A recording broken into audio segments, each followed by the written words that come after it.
Modern African political establishments are so dominated by men, it might be hard to believe that many African peoples trace their origins back to a woman. We've spent the last couple of weeks discovering some of these remarkable women and the matrilineal legacies they left behind, and we'll continue in this episode with the story of Tenemba and the foundation legend of the Gelwar of Senegal. Hello, friends, and welcome to the Mythological Africans podcast, where we read and talk about stories from African mythology and folklore. I am your host, Helen Tunde.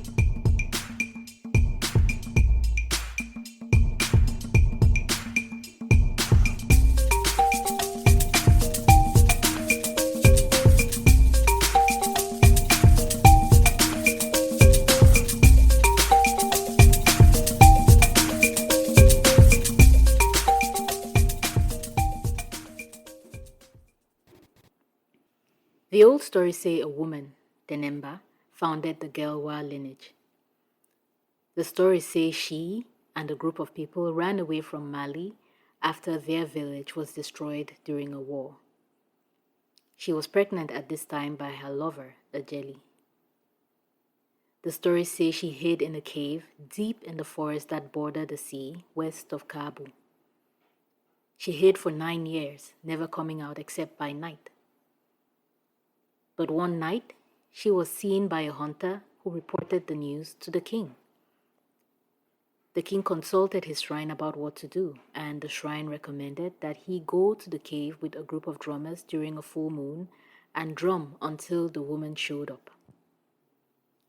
The king did as the shrine recommended, and by dawn, the woman came out, followed by 3 little girls, her daughters, Ujara, Kaje, and Balaba Tinkida. Struck by her beauty, the king asked her to come with him, but she refused. When he insisted, she gave a condition. Her daughters would marry into his line, and their descendants would rule the land. The king agreed to her terms, and she went with him. He welcomed them to his palace and betrothed the girls to his sons, the future kings of Sama, Jimara, and Pakana. And so it is that amongst the Gelwar, kingship comes from the breast and not the beard. The Gelwa are a clan of the Serer people found in Senegal, Gambia, and Mauritania. This account of their foundation legend merges 2 versions. In one version, the woman is named Tenemba from the Be Nonk, who are a matrilineal people, or who were a matrilineal people conquered by the Malian Empire. Tenemba runs away from a war, hides in a cave, and bears 3 daughters with a spirit. And after she is discovered by a hunter of the king of the land, she makes him swear to marry her daughters into his line, and from them descend the Gelwar line and the principle of matrilineal kinship. In the other version, the woman is named Amina Kudibale, and she's a princess of the Mandi. She runs away from home because she becomes pregnant by her lover, who is a griot, and this is not allowed. Her husband had been absent for several years too, so scandal. And Amina and some of her followers migrate west and settle in a cave in the forests of Kabu. And there they're discovered by a hunter of the king. And because Amina is so beautiful, the king insists that she must come with him. At first she refuses, but then he doesn't take no for an answer, so she sets a condition. Her yet unborn child would rule the land. And so the king accepts and she goes with him. But when her child is born, it is a girl. And so the king declares that her male descendants would rule all of his land, and so establishing the principle of matrilineage. There are other versions of this legend in circulation, which is normal for such stories. In one of them, Tenemba is also called Bala Tinkida, which in other versions is the name of her daughter, and she's said to have belonged to the family of Sundiata Keita, the great emperor of Mali. She also left her people and migrated west, hiding in the forests. And she was spotted by hunters and blacksmiths of Manforong, who is the king of Kabu. And Manforong had her imprisoned in a cave because he considered her appearance a bit strange.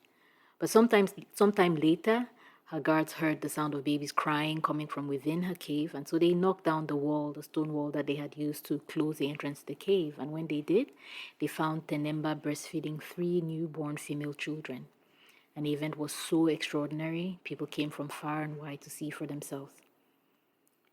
King Mangfurung, of course, married Tenemba and raised the girls who were named Balaba, Ofula, and Kani.